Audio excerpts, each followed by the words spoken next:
Oh, hello, Scott. Hello, everybody. Very nice to meet you all. And this is another chatter and calm episode or like podcast episode. And then Scott was very generous and he's going to teach us some more. Like this is like the fifth episode about cannabis in 2025.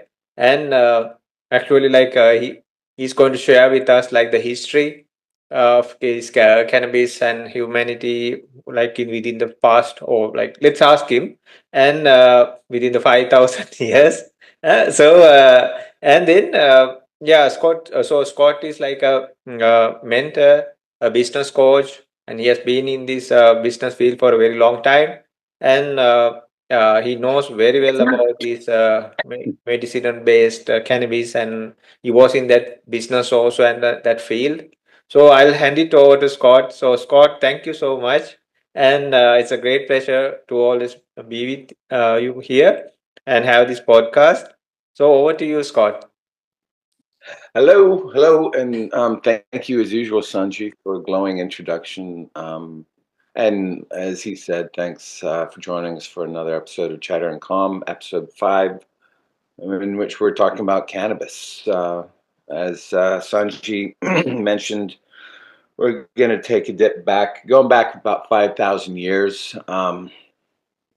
And there isn't any particular reason we're just picking that number 5,000 out of the air, other than prior to 5,000 years ago, there just isn't much archaeological evidence, and certainly not really much evidence that we found in any writings that exist prior to that time. Yeah, so we go back to 5,000 years, and the first writings that we've seen that refer to cannabis come from China, and Mm, that is about 3,000 years ago BCE.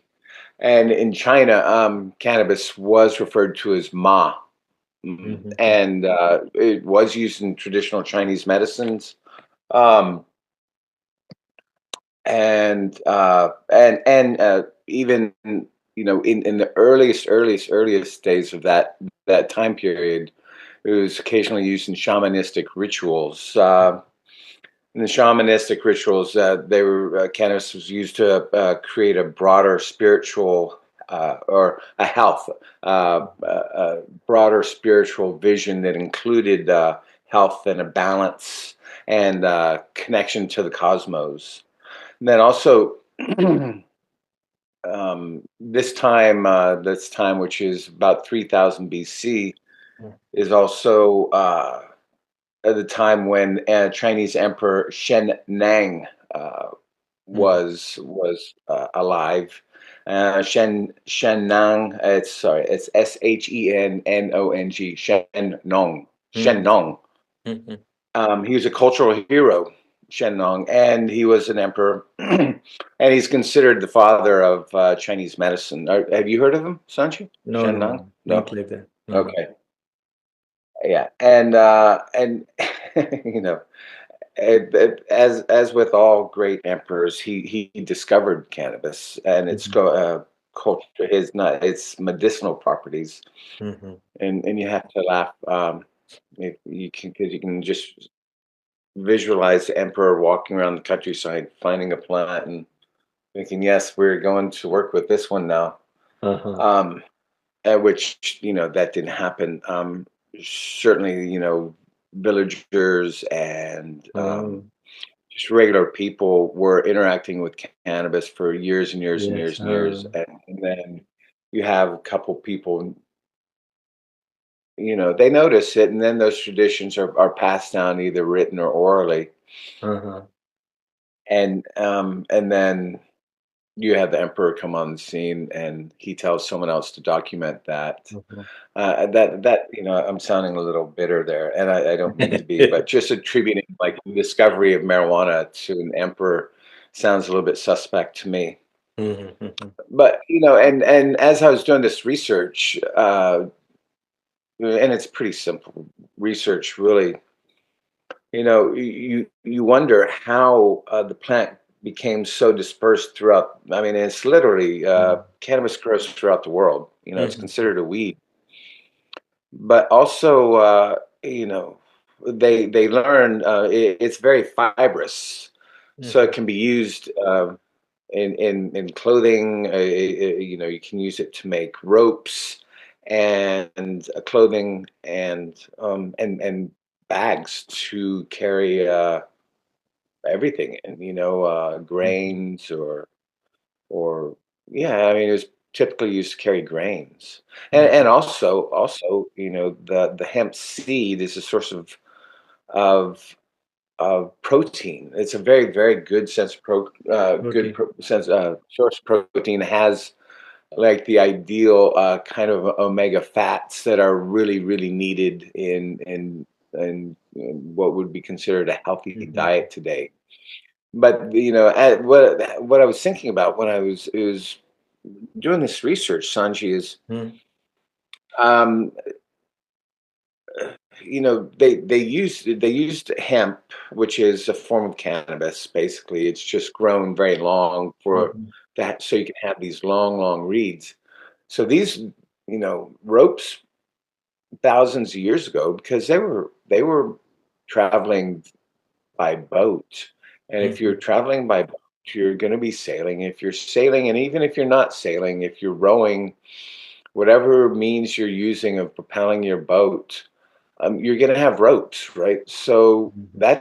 that's one of the ways that hemp was, ended up making it not just throughout the world, but through all the cultures that we consider kind of the beginners, the beginning influence of Mm-hmm. current contemporary culture. So right, so you have these boats, and I'm just visualizing. I don't even. I'm not even thinking big, big, huge, 100 foot long ships. Uh-huh. Just little boats, individually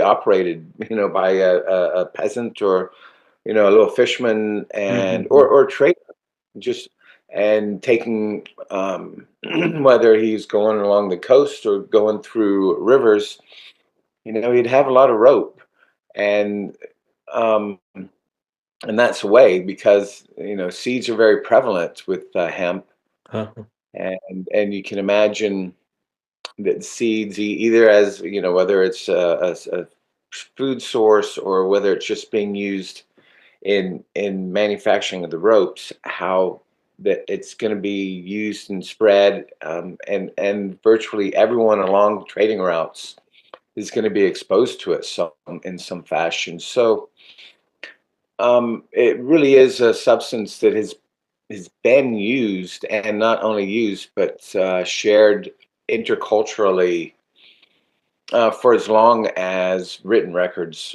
have. Mm-hmm. And even, and before I move on and get into into the next culture that really, really, really embrace cannabis, which is in India. India. You have to. There's in a funeral pyre in the Middle East, Uh, from the Middle East. They found that was about 5,000. It came from about 5,000 years BCE mm-hmm. or before Christ. Um, they found charred remains of hemp and seed. Mm-hmm. And so, and there's an assumption. I read about that. That this was used in a ritualistic burying practice, Mm-hmm.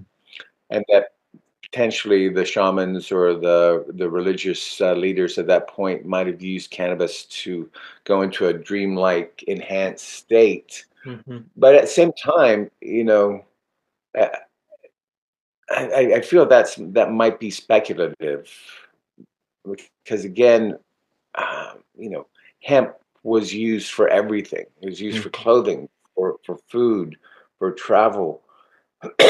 So I was thinking, of course, you know, people who smoke marijuana or consume marijuana now like to have this kind of fantastical thought of, being connected to someone who was, like a preacher from Mhm. 7,000 years ago, smoking weed and dancing at a funeral. And that might have been the case, but I think much more realistically, it was just used in it was used in everything. So it just makes sense that in a funeral pyre, they had charred remains of hemp. But yeah, that whole discourse might have been meaningless. Sorry, but let's No, shoot forward a little bit more. Jump in, 2,000, 1,000 years to India, no. and about 2,000 years before Christ or BCE, let's say. And India, cannabis is very, very, very big in Indian culture. Mhm. Do you see it much in Sri Lanka? Um, yeah, Just I think that's we. Ayurveda came from India also. So I mean Ayurvedic practices, and the other part is like people take, but not so often. Huh? Really? Okay. I mean, see, like I was reading about it. Lord Shiva, who's one of the more important Hindu gods, Mhm. is connected with cannabis, and in that culture they call it bang, which is spelled Bhang, Mhm. bang, and Lord Shiva is also considered the Lord of Bang, and he Mhm. uses it during. Well, in their religious writings, he's portrayed as using bang Mhm. in the Mahashivarati festival, Uh-huh. and then also it's often also used at the Holy Festival, which is the one where they throw very very bright colored Oh. stuff at people who are wearing white. So Uh-huh. it's a fantastic display Holy, of holy, bright huh? color. Holy. Oh, holy, exactly. Uh-huh. So, have you ever been to the Holy Festival? No, No. no. Would love to go. You haven't No. really spent time in India, have you? No, no, no, no. Yeah, Okay. yeah. And yeah, and and also in India, so that kind of speaks to the presence of uh, the initial observations of cannabis in Indian culture go back to Hindu, to one of the key characters in Hindu religion, Mhm. which we just said is Lord Shiva. And then there are also like a lot of Vedic references to cannabis. Um, they say it provides happiness and visionary experiences, and it's also considered one of the five sacred plants. Mhm. And it's praised for its ability, I said already, to provide happiness and visionary experiences. So people then, and even now, I I've had friends who've traveled to India and traveled Mhm. to some of the parts of India where it's known that things such as hashish are made, and the belief is that this particular hashish is some of the best in the world, and that's northern Mhm. India, up along the mountains. The northern side. Hmm. Uh-huh. Yeah, and again, hashish is a concentrated form of marijuana. Mhm. So just smoking small amounts of that can really put you into a very, very intoxicated state. And I wouldn't necessarily just say intoxicated because that kind of brings up the notion of alcohol and being Mhm. drunk. Mhm. Yeah, much more like being high Hi. is what Uh-huh. uh, high. Yes, exactly. Mhm. Um, and also in India, in parts of India, they make a drink called, and they refer to it as bong. Uh-huh. Um, and it's cannabis, and they mix it with milk, sugar, and spices. And it's funny. It's shared. You have family members passing it around for festivals. Also in India, Ayurvedic medicine, it's used frequently. It's very used very traditionally in India. In Mhm. Ayurvedic medicine, it's believed to help a variety of things, including pain, anxiety, and digestive issues. And they even have historical texts that go into great detail outlining ways to prepare it and Mhm. things that it can be used for. Yeah. And then other than that, you do see, you know, those historical uses are have been passed down generations, so that it's used today, just like lots most most cultures that have interactions uh, with other cultures Mhm. are are how do I say that? Because I don't want to say that everyone uses weed, but it's anyone who's kind of connected to other cultures, Mhm. even today, is coming into contact with cannabis.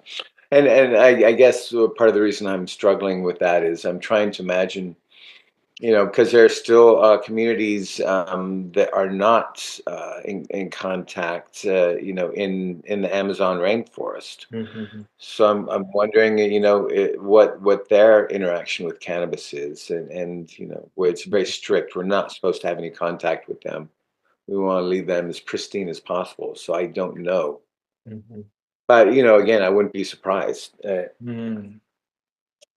Um, Hindus and sadhus, ascetics, are it says here in my notes, are known for their use of cannabis, especially as a means to attain a higher states of consciousness. That's what kind of on some level most people who use cannabis do.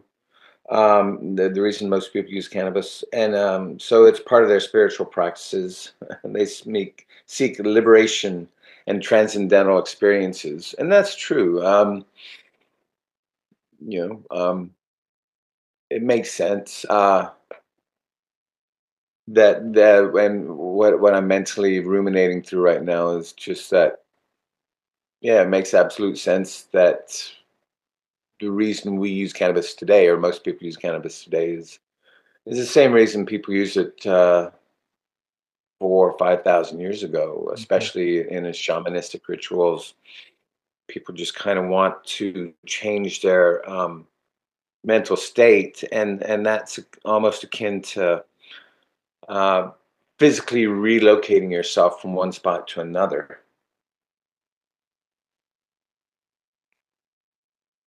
Then, culturally speaking, uh, we go from India in 2000, and then to the Middle East. Oh. And it says cannabis spread to the Middle East and was used in various cultures around 1,000 years prior to Christ. A Syrian text mentions its use of the plant, and it's found its way into to many various religious practices, and absolutely historically speaking, I don't remember back to 1000 BC, Mhm. but I have read about and come into contact with a lot of um, I've walked through the museums and seen pictures in which there is representation Mhm. of cannabis, but in terms of consuming it, it's they often refer to it in its hashish form, Mhm. because again, in that hashish form, it is much much more concentrated. And if you just smoke a tiny, I mean, I say tiny amount, Mhm. um, A couple of not even a tenth of a milligrams, milligram. maybe.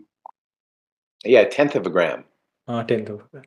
a milligram, which would be 10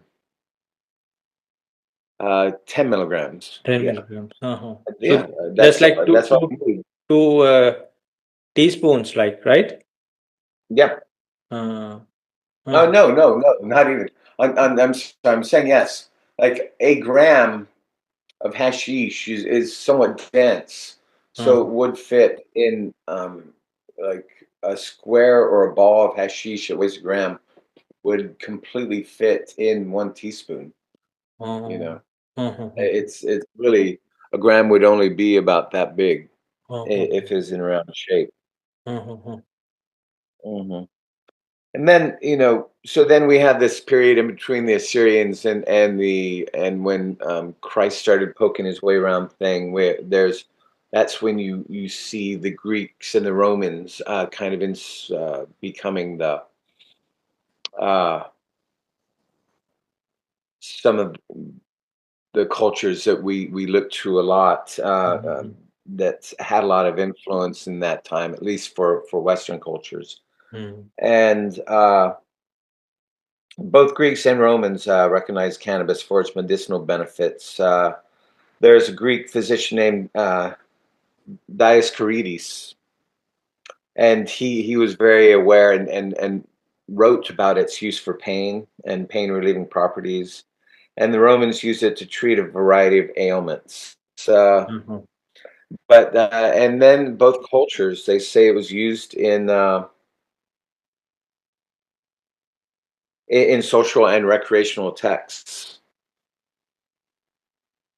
Now, then this we're coming up a little bit now more towards contemporary times, and we'll look at medieval period, which is after Christ passed, and and and cannabis became very significant in Muslim in the Muslim religion. So this area, this time, it's referred to often as the uh, Islamic Golden Age.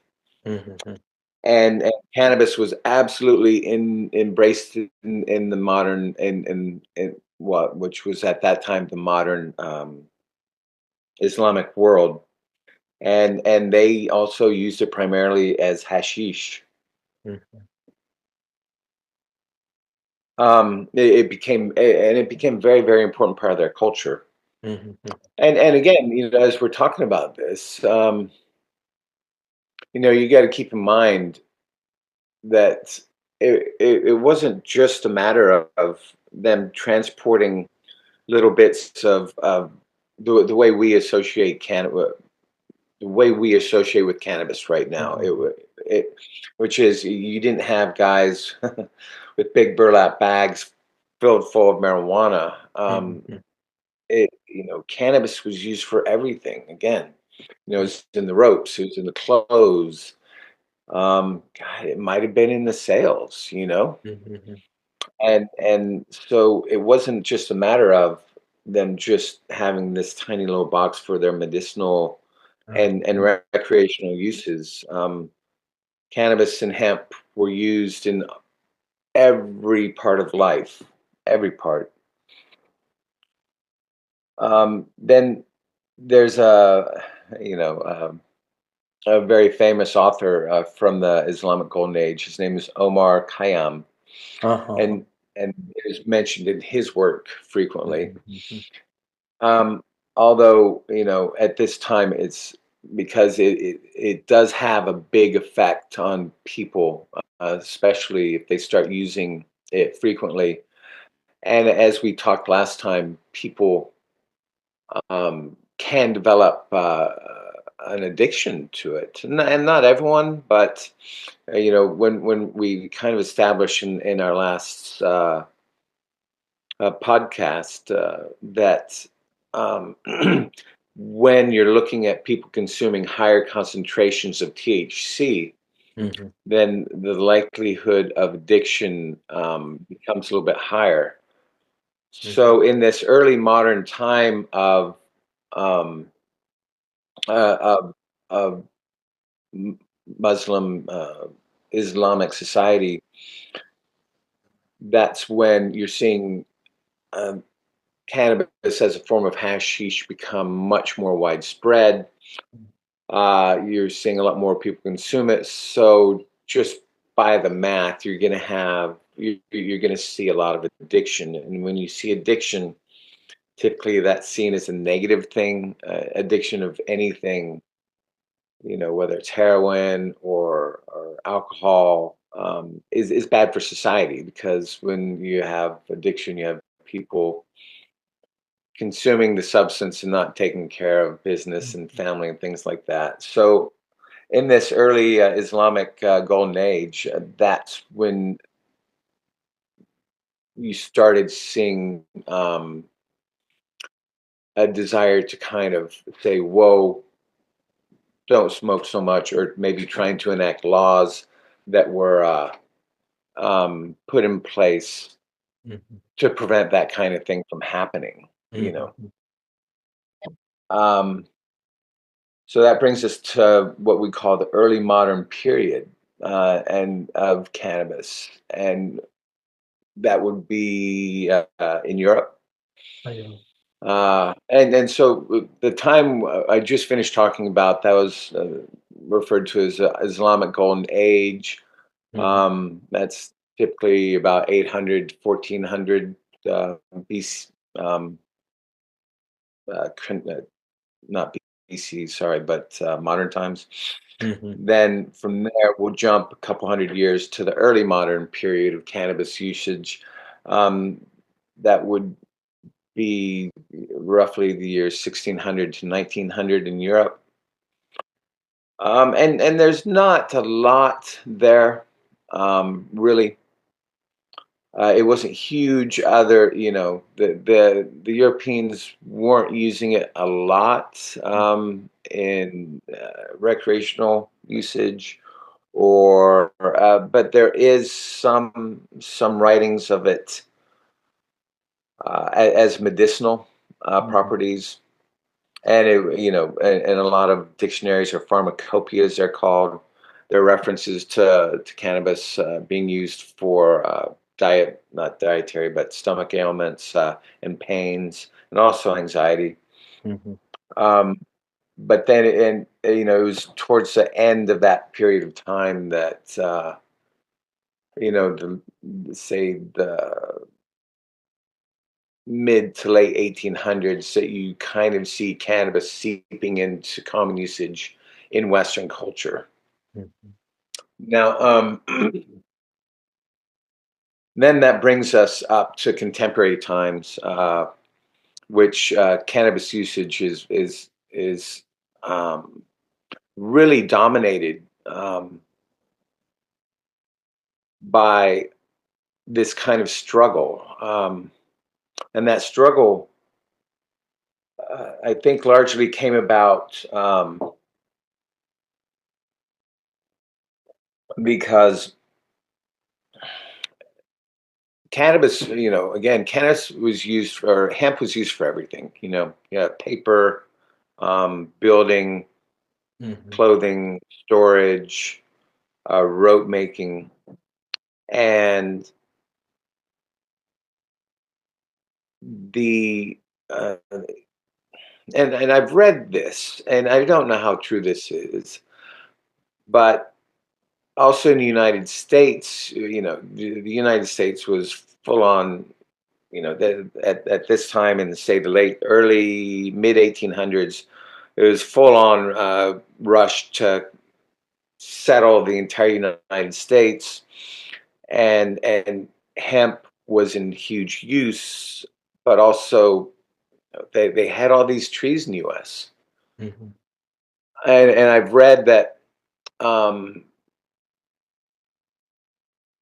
because you could harvest trees and use that for items such as paper. It was used, but I guess what I'm trying to get at, it was easier to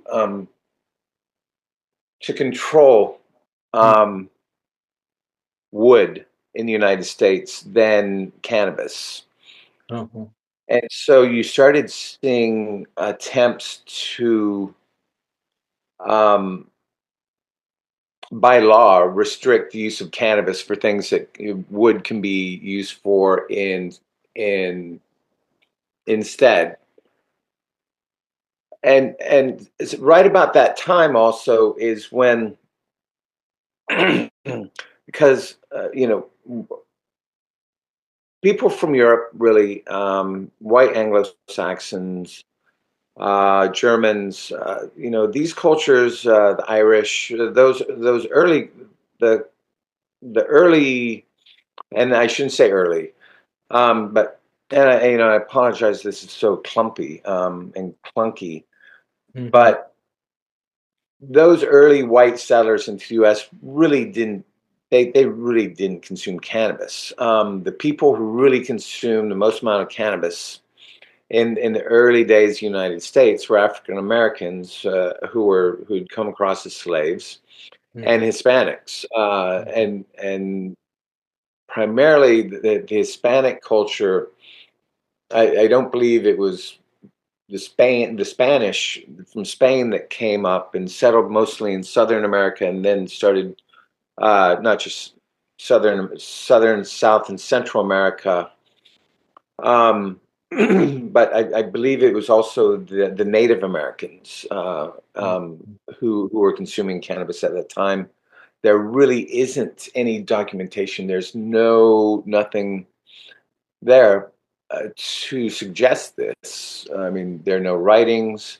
It's possible that it was used in peace pipes, but we're not sure about that.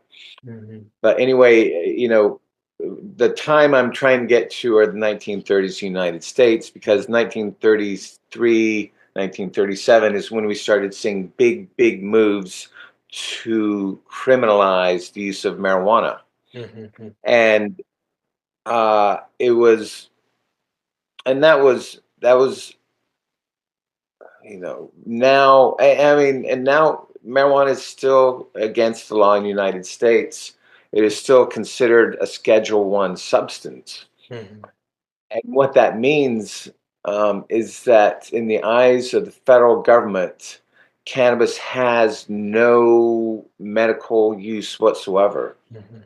And that's just crazy. And that's remnants Mhm. from laws that were written and passed in the 30s and then updated in the 70s with Nixon. Mhm. But again, that the reason those laws were initially put into place were, one, trying to eliminate the competition of hemp as competitor to people's plans of harvesting all the wood and using wood for paper and building ships and making ropes as well. Mhm. But um, it kind of freaked all these white people out, seeing this kind of effect that cannabis had on people of color, Mhm. and it was a big deal, and so big that there are a lot of really bad stories, bad scenarios created about having all these men of color smoking marijuana and then getting all googly eyed and crazy and chasing after these white women. And, Mhm. and that was, a scenario that was put forth, was not true, but these were stories that were used to try to legitimize the illegitimizing of cannabis. Stories that were put forth to make cannabis illegal, Mhm. and they really stuck. Oddly enough, they stuck in it, and they've been around so long that there's still a lot of people who think that there's no good use of marijuana, and that's just not the case. Mhm. As we've seen, and they're doing a lot of studies now. There are a lot of great uses, and even if people use it recreationally, they're never going to get to the point where they're going to all get together and chase white women. If they're Mhm. or just behave poorly. Big groups of people who smoke lots of marijuana, uh, the most likely thing they're going to do is go to a store, buy a bottle of water and a bag of potato chips because they get the munchies. Mhm. Um, People who smoke marijuana are the slowest people on the roads. You Uh-huh. know, people who smoke marijuana don't go to parties and get in fights. You know, they kind of Mhm. sit in the corner and giggle and laugh at things. Mhm. So you have all this really, really, really bad, negative things that were put forth about marijuana a Mhm. long time ago. You know, and again, as we referenced, this was being observed in the what's called the golden use of marijuana period in the Islamic years when we saw use there, and that was again between 600 and 1400. And you know, that's when also, you know, hashish, as we said, came into common usage. But that's again when you saw people beginning to occasionally get a dependence on it. Mhm. So, you know, the laws come into place when people misbehave with marijuana. Um, the Islamic community thought that, you know, those people who were abusing it should probably, you know, when there's an observed thing that's bad, people are going to put in laws to correct the behavior, Mhm. and so it makes sense on some level. Uh, but it's never ever, you know, again, you're not going to see cannabis tied to big delusional behavior, and forcing people to go on rampages and killing other people. That just doesn't happen. Mhm.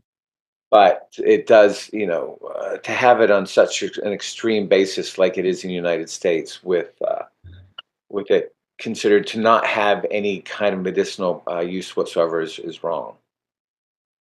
And this is, yeah, this hasn't been our strongest session, Sanji. But you know, let's give it a couple more minutes. If you have any Sure, sure, no questions, I'd be problem. happy to answer. Uh, And um, and then we can do a little bit of meditation. sure, sure, no problem.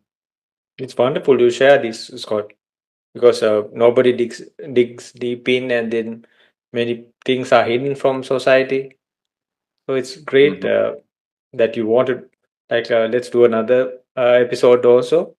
Oh Uh, yeah, yeah, yeah, think, about the history of you know, things. think No, we take this one too much. no, no, no, no.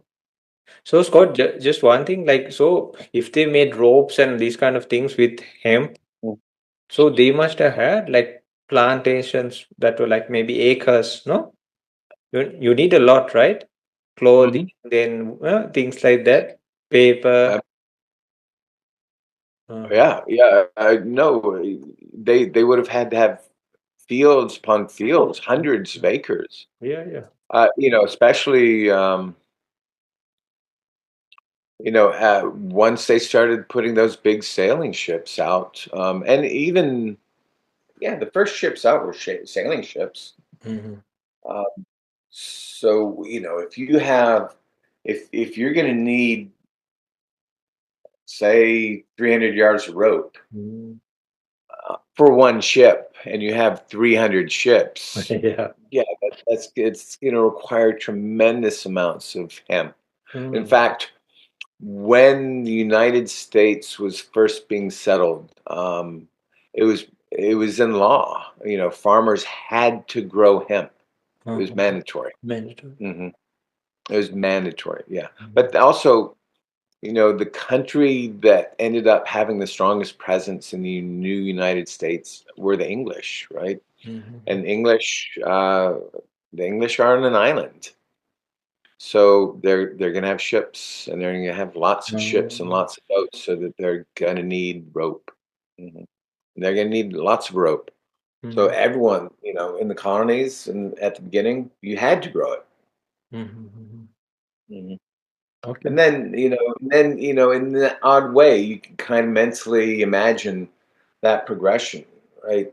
Because you have um, hundreds and hundreds, if not thousands of acres. No, you know, 1,000. They're not putting 1,000 acres of hemp back then. That's a lot. Mm. But you do have big farms growing hemp, Mhm. and um, and who's working the farms? You know, you have slave labor typically at the beginning Mhm. working the farms, and then the people who are working with the cannabis most often um, will be the people of color. So then I'm just Mhm. creating this kind of potential scenario of why African Americans in the early days would be the ones who would be Mhm. consuming cannabis because they're the ones working with it. They're Mhm. the ones harvesting. And back, even I think even with industrial hemp, just just act of harvesting, because you grab this plant, you cut it, and then you cut it again, or you strip the stalk from the leaves. Mhm. Whatever way you're doing that, you're going to get these resins on your hand, even if it's, Mhm. back then, even the industrial, and it wasn't industrial when in Mhm. pre-industrial times, but so they just have a scythe or an axe or something, cut it, but then you're stripping it, and that's a manual process. Mhm. After doing that for a day, you don't have to consume it. Like just it being on your hands, it, Uh-huh. it does go through the skin barrier. Yeah. Uh-huh. So working with it all day, you're going to get a little bit high. Uh-huh. And like that even? Hmm. Oh, Yeah, okay. yeah. I like when I was working with it. If I did that for a day, Mhm. after a day, I'd start thinking, wow, why am I kind of, I do like this. Uh-huh. That's what I do to try and determine whether or not I'm a little bit high. And I Uh-huh. don't know what that does to my brain, Uh-huh. but if I do like this, then I guess if I feel like my brain is shaking inside my head, I'm high, and if my brain isn't shaking inside my head, I'm not high. Maybe. But yeah, after working with it for a day, and if you're not wearing gloves, Uh-huh. because and that's why a lot of people only wear gloves when they work with cannabis now. Mhm. But yeah, working with it and smelling it, yeah, Mhm. you get high, and you Mhm. don't even have to smoke it or eat an Okay. edible. Hmm. Uh-huh.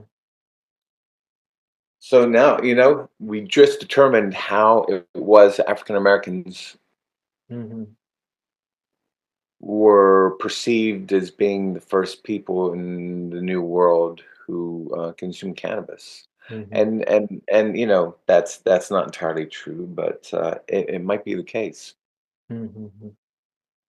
Hmm. Okay, okay. Yes. So you're ready to do a little? Yeah, it's kind of late. I didn't think I had No, that much material to take us for almost yeah, an hour. wonderful. Eh? Yeah, yeah. So, Scott, just like two more questions. Eh? They're just short answers. So, Bring it what on. is if somebody asks like, what is the difference between hemp and cannabis? Like, why Good are they question. referred as two things? Well, like chemically speaking, hemp has to have less than 0.3% marijuana. Mhm. Okay. It's the same plant. Mhm. Same. Yeah, and it's the same. I mean, not literally the exact same, like the bottom and top of the same plant. Mhm. They're cousins, Ah, okay. The Same you know, family. they're family, very very close family. You know, it's a weird number, 0.3%. I don't think it's based in any scientific reality. I think the reason that number was chosen is because um, the belief is that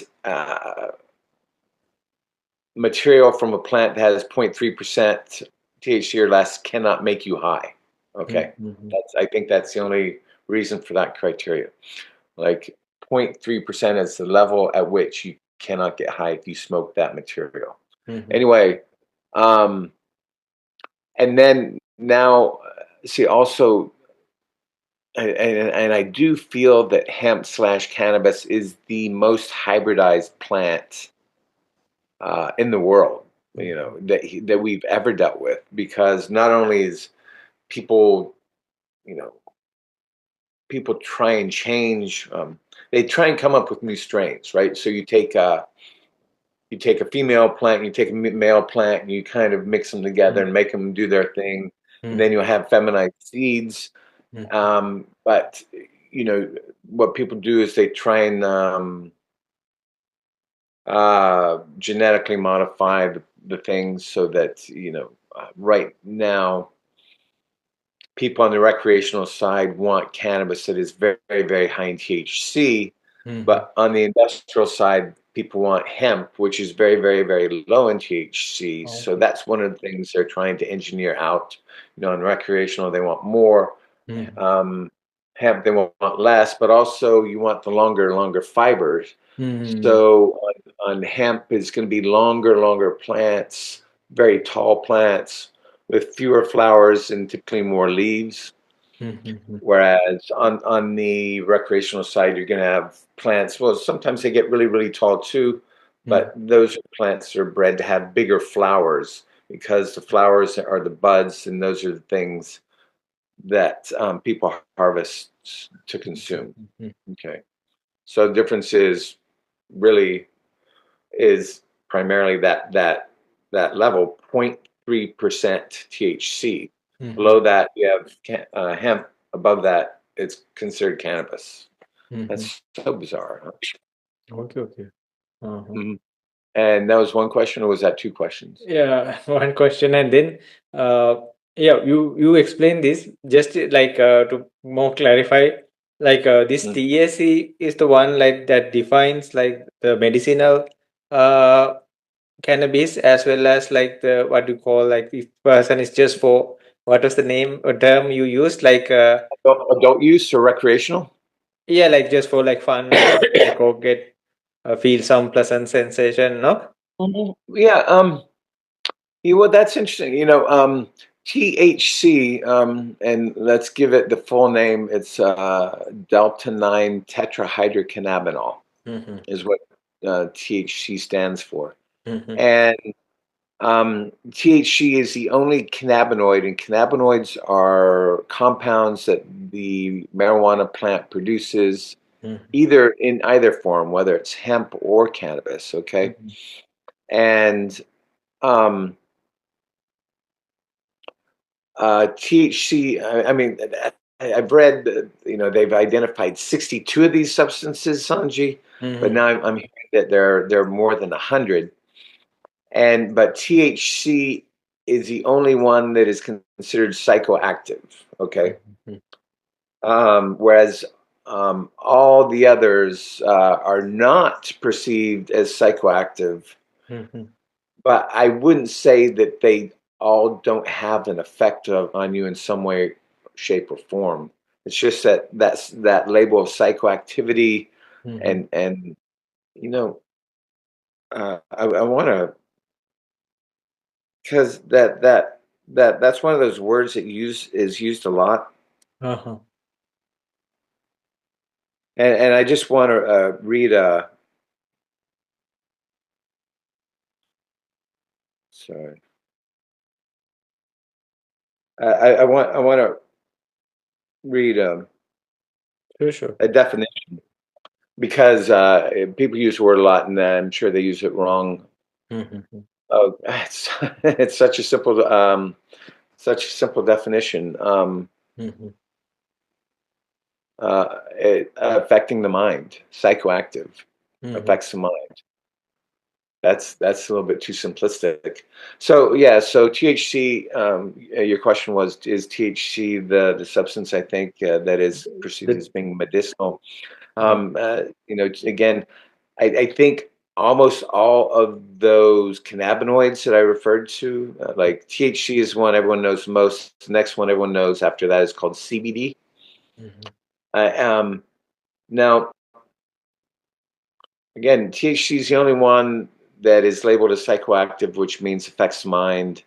THC is used for a lot of medicinal purposes. Mm-hmm. But honestly, every one of those cannabinoids has a very specific effect on your body, Mm-hmm. and that's kind of one of the things that makes the plant so incredible, right? because different strains can have all these cannabinoids in different ratios, and each one will affect you slightly differently than the other. Mhm. Oh, okay. So yeah, and and they're finding each one of them. Like people are doing a lot of study on one of the cannabinoids now called THCV, Mhm. and they're looking at that because it's the perception is that it's an appetant, sorry, an appetite. Um, what's the opposite of stimulant? An appetite suppressive. It suppresses the appetite. Mhm. So that's really big right now because the biggest drug being sold in the United States right now, I'm pretty sure, is Ozempic, and that's used as a weight loss supplement, right? Oh, oh, And if THCV is an appetite suppressant, that means you'll eat less. So that maybe if you take this, then you'll lose weight. mhm, We'll mhm, see. That's what the latest hype on the latest hot cannabinoid is right now. mhm, THCV is being studied to help you lose weight. mhm. Okay, okay. Thank you so much, Scott. Sure. Yeah. So then let's get to some meditation. So Yes. thank you, Scott, very much for that about the historical factors about cannabis.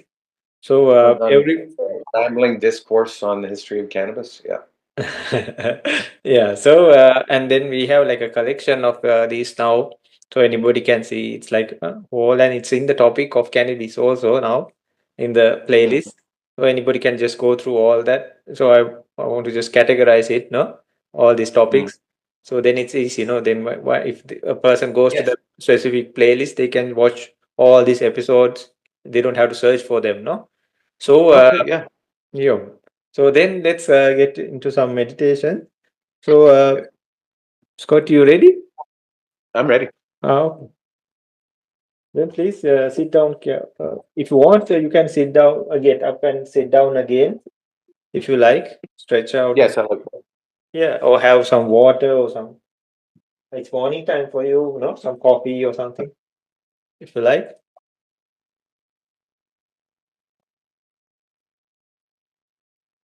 And the idea is to like become more comfortable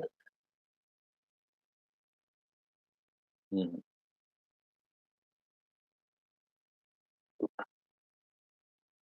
and yeah, sit as much as comfortably as much as you want.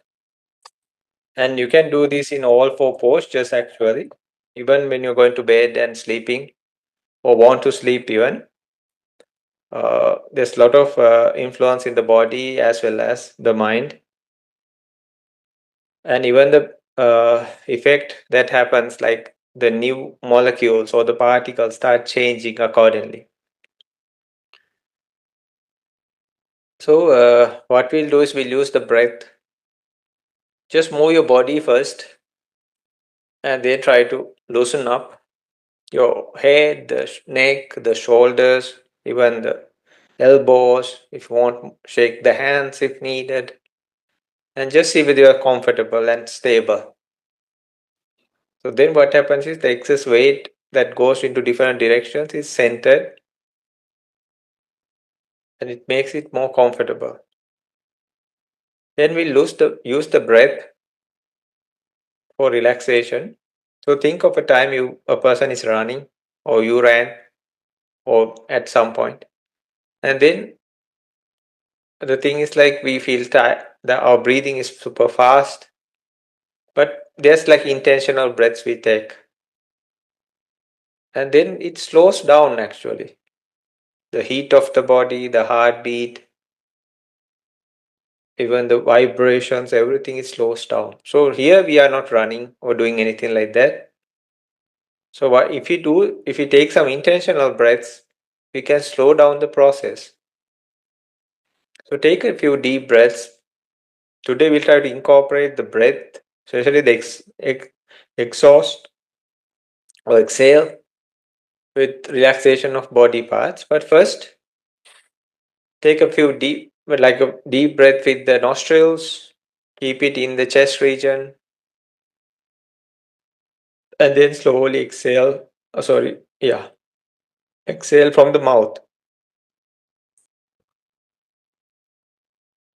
and let yourself feel the whole breathing process, like very intentional. Use your whole body to feel it, and then keep it in for some time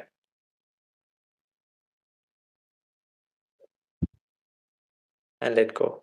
Just like a person who ran, and they have this heavy breathing that lets the whole body is involved. No?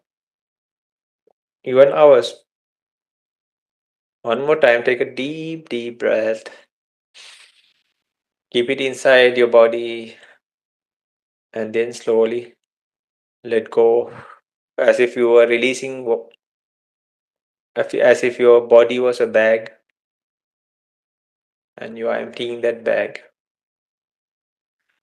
Now, what we'll do is like with this, the breathing, we'll try to loosen up parts of our body. So it's like the snow meets the sun, or the candle wax meets the flame of the candle. There are changes that happen. So, likewise, for in a candle, like that wax melts and it makes the candle burn for a longer time. So, likewise, we can use this our mind, focusing on the body, and change how it is to better make things better. So, slowly take your attention to your scalp region and use the exhale, breathing in and letting go, and try to release that area. Then slowly move to your forehead region, breathing in, and with the exhale, just hold it in for some time and let go of that area. Then slowly your eyebrows, uh, breathing in, and just keep it in for some time and let go. Let the eyebrows just drop to either side. Then slowly move to your eyes. Think of a time you are in deep sleep, but here you are, awake and aware. But you can have the same effect. Breathing in and let go. Loosen up. Then slowly move down, check on your teeth and the tongue. You can open the mouth and release the jaw muscles if needed. You can move the jaws on either side. Release, loosen up. Don't keep any tension. Our parts of the body won't fall off. So they will be as they are. We want to remove the excess tension or excess effort, sorry, or any kind of tension. The body knows exactly the amount of energy it needs. And then one side of your face, breathing in and let go. Select the opposite side of the face, breathing in and let go. Then the back of your head, breathing in and letting go. Then your throat area, then the neck region, the front part of the neck, you can breathe in. Then the back of the neck, breathing in and letting go. Then slowly move to both of your shoulders. You can breathe in and just let them drop to either side of the body. Just drop the hands as if you didn't even mind, no? You didn't even care. Just let it drop as if they were made of rubber, as if you have no need of taking control of it. Just let them hang or touch the surface around you. Which part of that hand touches doesn't really matter. Just hang them loose. And then moving down to your chest region, breathing in, you can feel here very clearly the chest lifting itself. Hold on, like keep it in for some time and then let go. While you are doing this, you can change your posture, do slight adjustments, anything, anytime. Then the abdomen. Abdomen also you feel very clearly. Breathing in, it goes into the structure. Breathing out, letting go and releasing. Then the upper back. Breathing in. At with each exhale, just try to let go. And then the lower back. Breathing in and letting go. Then slowly focus on parts of your arm, one of the arms, the upper part from the shoulder to the elbow. Breathing in, letting go. Then the middle part from the elbow to the wrist. Breathing in, letting go. And then all the way right up to your fingertips. Make it even more looser. You can until you feel the difference between the hand you already relaxed and the hand you did not. That it's like you take a erase and you are erasing parts of the body. Then slowly move your attention to the other part, other arm, from the shoulder to the elbow, breathing in and letting go. And then from the elbow to the wrist, breathing in, letting go. And then all the way right up to your fingertips. So the whole upper body we try to relax. Do the same to the lower part of the body, the front side, breathing in, letting go. Even the behind side, breathing in, letting go. Then select just like that. We selected the arm. Select your one of your legs from the thigh to the knee, breathing in and letting go. And then from the knee, breathing in, letting go. And then from the knee all the way right up to the ankle, breathing in, letting go. All the way right up to the toes. Feel the sole of your foot, breathing in and letting go. Do the same to the opposite leg also, breathing in, letting go. Then the knee, breathing in, letting go. From the knee to the ankle, breathing in, letting go. And all the way, the soles of the foot, right up to the toes, breathing in and letting go. So the whole body from head to feet, we try to relax. Now, if possible, take the whole body and with breathing in and letting go. Each breath, especially the exhale, try to let go. Any kind of excess effort, any kind of tension, tiredness, you can actually let it go. That's why when we run and we stop, we feel better. And more breaths we take, we do, the tiredness goes.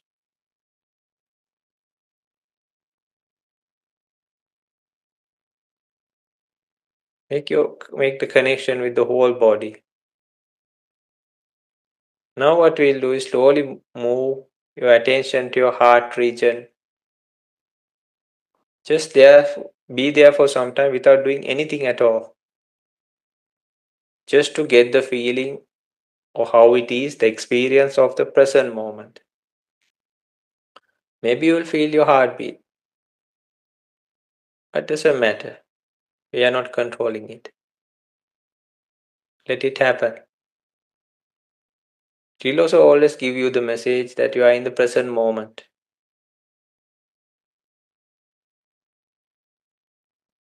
And just see how comfortable, peaceful,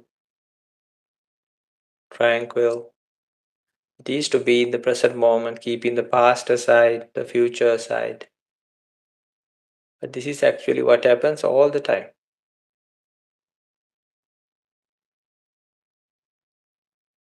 And while you are there,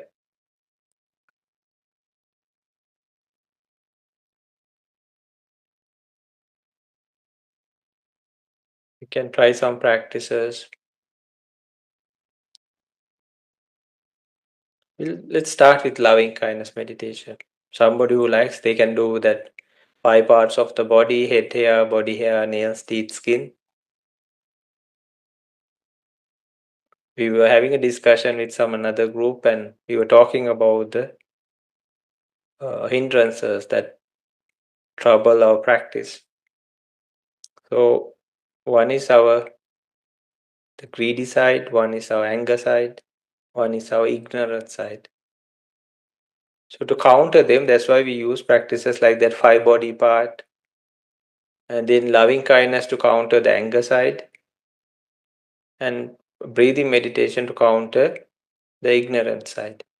Everybody has it in a very subtle form. Sometimes you don't see it outside even. In many, it's the mind and the mind object.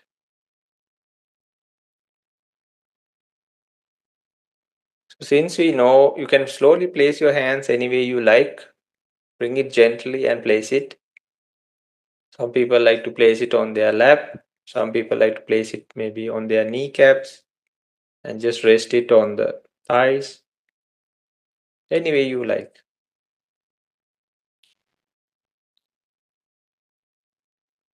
And come back to your heart region. Now you know your posture very well. Take yourself as the meditation object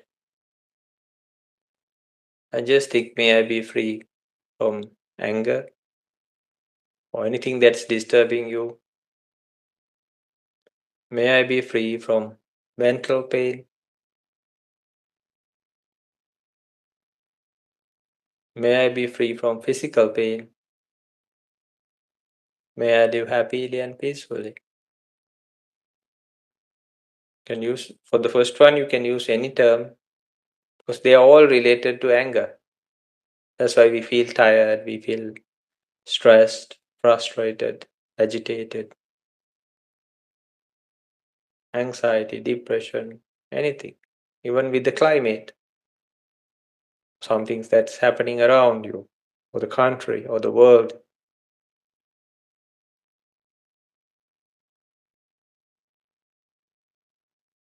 But the other three are common to anybody.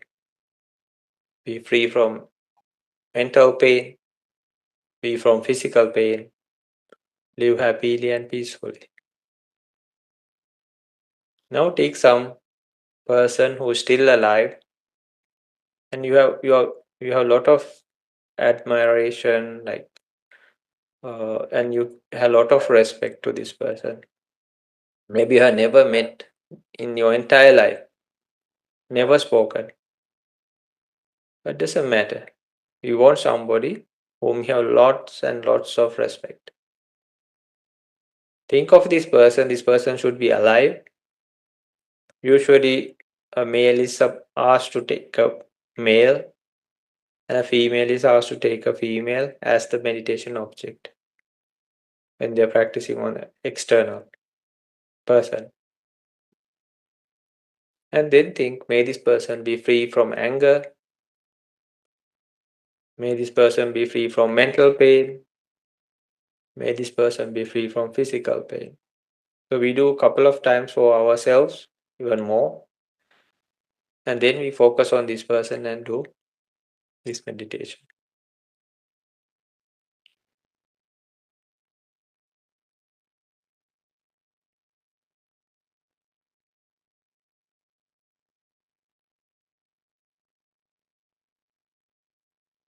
Then you can take all beings. May all beings be free from anger, free from mental pain, free from physical pain, live happily and peacefully. You can practice meditations like compassion meditation also. That was loving kindness. And here it is compassion. It just has one line. It says, may I be free from suffering, all in all included, physically, mentally, externally, internally. Then take a person who is in some difficulty and we say, with our mind, may this person be free from the suffering.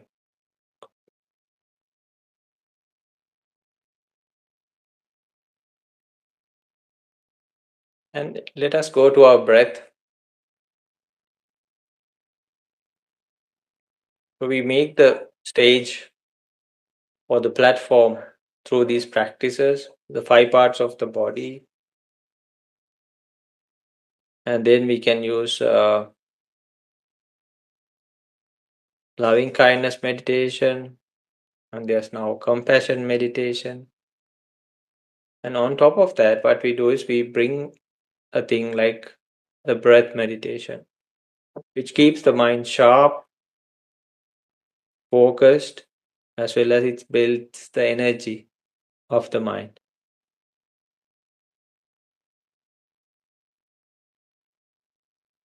Focus on the region from your tip of the nose to the upper part of the upper lip area. If you want, take a few deep breaths with the nostrils only this time, and feel the breath touching that area and going into the body, touching that area and going out of the body. We don't do it in a very long way, like traveling all the way, because it's too many mental objects. If there's lots to do, it's difficult to focus. We try to keep it super simple, uncomplicated. I'm not telling it's easy, but it is actually easy than all the things we do in life or per day. We just have to get used to it only. And there are supportive ways with the breath. You can use like some beautiful words in breathing in energy, breathing out compassion, anything you'll prefer. Breathing out love, breathing out peace, anything you prefer, which actually happens. Yeah, the tiredness and everything, these kind of things also can be put out of the body. But not only that, you can add some good thing and let it also flow with the exhale. If somebody really needs, there's a counting method that you keep a count with the mind. How is that done? Breathing in one, breathing out one, breathing in two, breathing out two, breathing in three, breathing out three, breathing in four, breathing out four, breathing in five, breathing out five, breathing in six, breathing out six, breathing in seven, breathing out seven, breathing at eight, breathing out eight. Then you let the cycle happen again. So what we do is we increase the activity around the mental object or the meditation object. So it keeps you occupied with the meditation object. So now let us for a few minutes practice by ourselves the meditation of your preference. Just relax. It's like thousands of times lesser than we do in day to day life. We have to learn to relax. Actually, what we have to do is we just have to let the mind be with the meditation object. Only that. And the meditation object will take you to the destinations.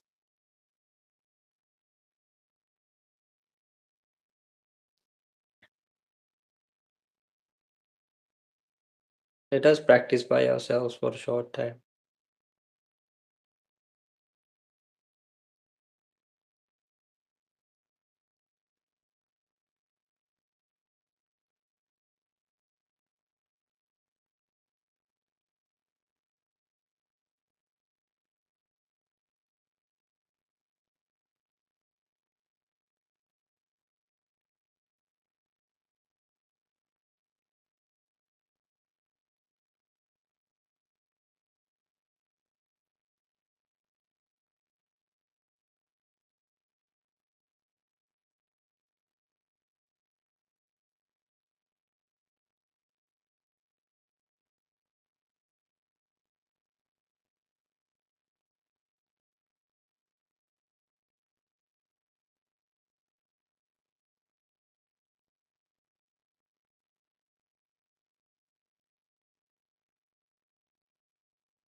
Practice with a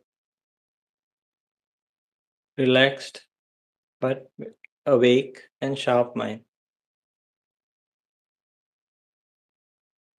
If you can just leave the mind with the meditation object, the next generation thoughts will be even more powerful.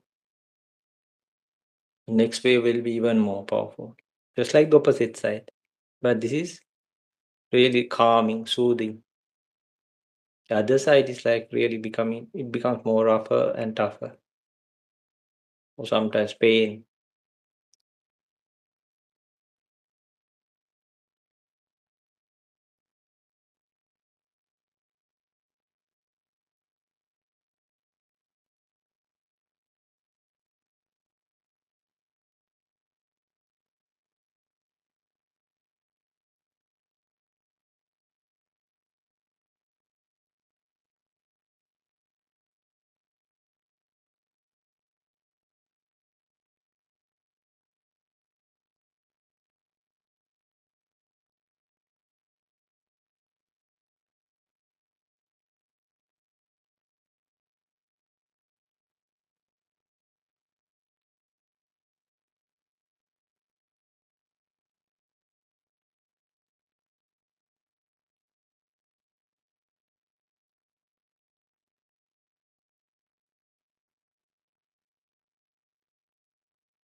So every day, if you can bring a regular practice, like 5 minutes of each of these practices, or one you prefer more, that will be very useful. So, to finish our session, slowly take your attention to your heart region. With all these good things, think like, may all beings be well, may all beings be happy, may all beings be peaceful, may all beings be well, may all beings be happy, may all beings be peaceful, may all beings be well, may all beings be happy, may all beings be peaceful. Then after that, you can slowly bring your attention slowly up the body, all the way right up to the eyes. And they call the eyes the windows of your soul, the windows of your home, the body. And then you can take it to your day, the next days, the week, or your entire life.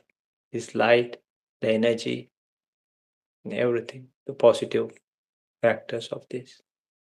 You can slowly open your eyes.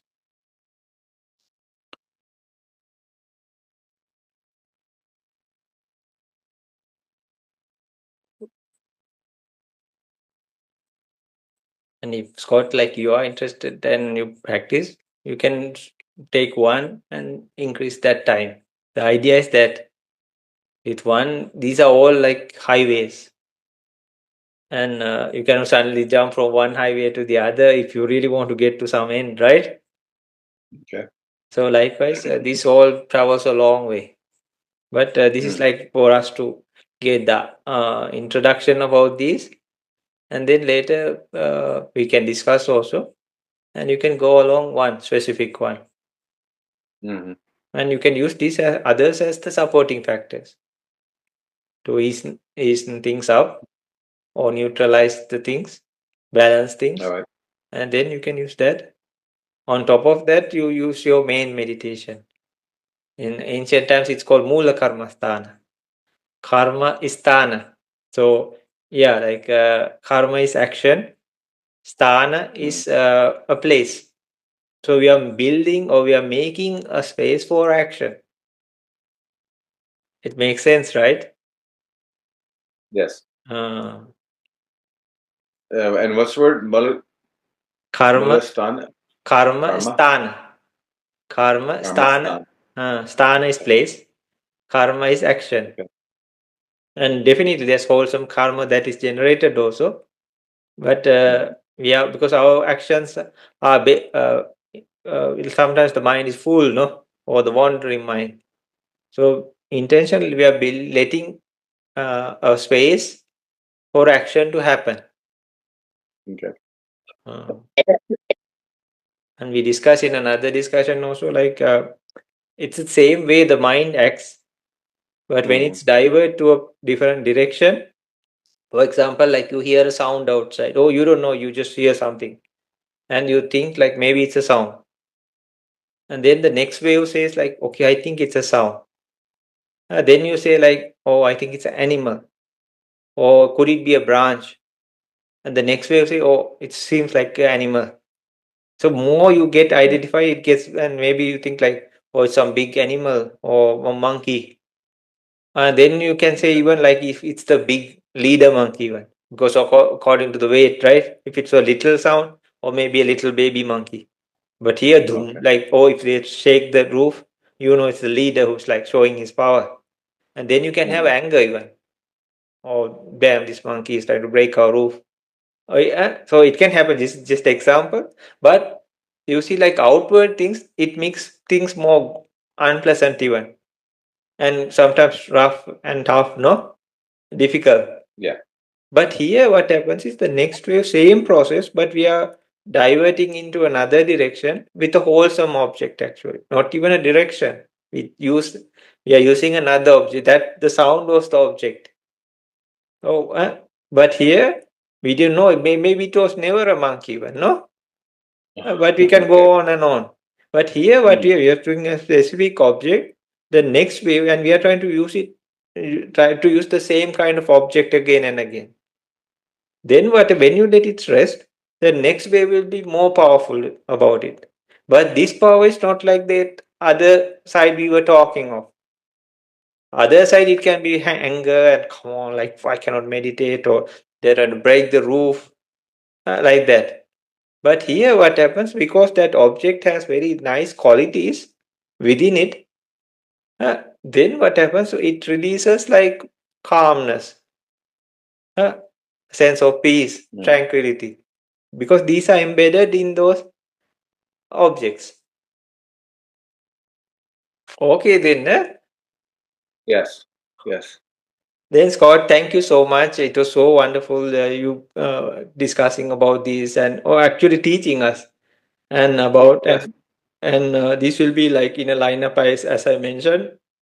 And Mm. quickly I'll try to fix the video and put it out.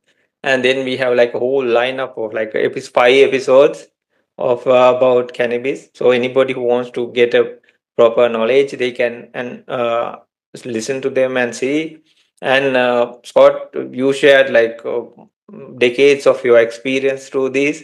So we are very grateful and thank you so much. So and hopefully people will take good use of this, and anybody can refer this, and it's like a library, we can keep these things, and people can refer to them, no. So Yes. and thank you so much, That's great. Scott. Well, And then thank you, as Mhm. usual, Sanjay. No, I'm really because I have started incorporating some of the techniques you're teaching me into my regular routine. Or actually, what's nice about some of them, especially the different parts of the body, head hair, body hair, teeth, uh, uh, nails, uh, nails, teeth, nails, skin, skin, teeth, and skin. is yeah, is because that's once you start Hmm. that can be like a very if say I sit down and I have about 5 minutes before I have to do something, I can go to that meditation now Hmm. and do that for about 3 to 4 minutes, and then I get a full. I don't know how to describe what it is that I get, but kind of rejuvenation, a calming, a mental Oh. clearing, Hmm. just from practicing that one type. And Okay. what do you call that one type? The body parts, head Uh-huh. hair, body hair. What do you call that? Or uh does that have a name? yeah, it has like an ancient name. It's called I think Oh, different. It has an ancient name. is uh, it? Kaya Gata Sati. Okay. Kaya is body. According to the Kaya, you Sati is mindfulness always. And Gata, like you use the body as for contemplation, and then it builds mindful, or you are mindful. So, or many people call the 32 body part meditation. So actually there are 32, but 32. But yeah, using the first five, they had categorized it 555. So that Mm-hmm. is like five associated with the earth element, more prominent with earth element. So that's why the solid parts, no? First. And then uh, Yeah. there's so five groups each, that makes like 20. Mm-hmm. Yeah.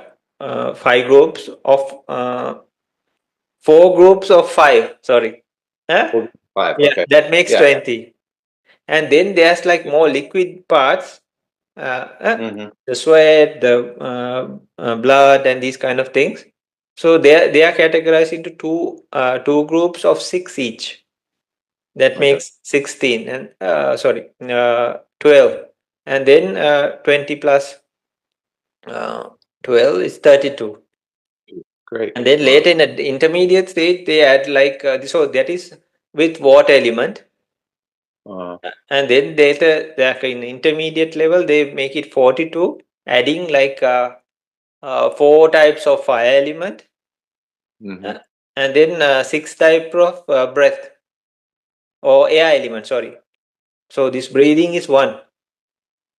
Uh, Mm-hmm. like sometimes we get burps, right? It's like the airflow that goes up from the Yeah. body, and sometimes even downwards, right? And then it's like, and then even there's a circulation that happens, and in your abdomen also we feel it, right?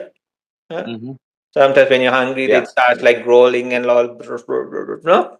So, so that even to mix the Yeah. food, there's a air also that helps, it seems.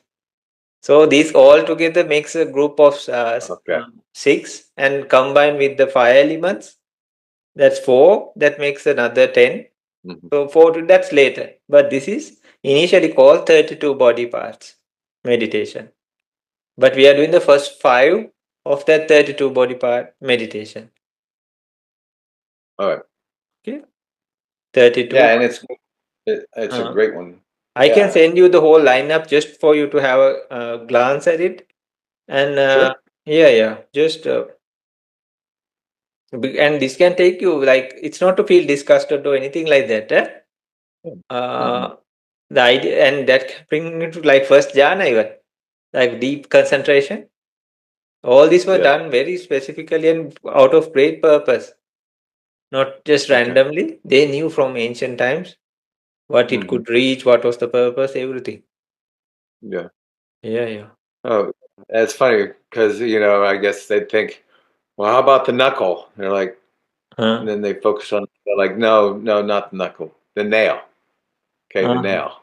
Later there is got like these are Yeah. parts of the bone. So there's like Uh huh. even atti mija, the bone as well as the bone marrow. So all most parts like the brain, the lungs, the heart, the kidneys, intestines, digest food, undigest food, all these are taken into consideration as solid parts. It's really interesting because it was very practical because these are the most common parts we see from outside even, no? And then Yeah. they went to the next layer, next layer, next layer, like the muscle, the sinew, Mm-hmm. like that they took part by part.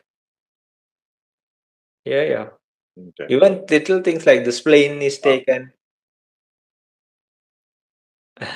the abdomen. Really? Yeah, yeah, yeah. Okay. That's great. Mhm. All right. So when's your next show? In about 12 minutes or so.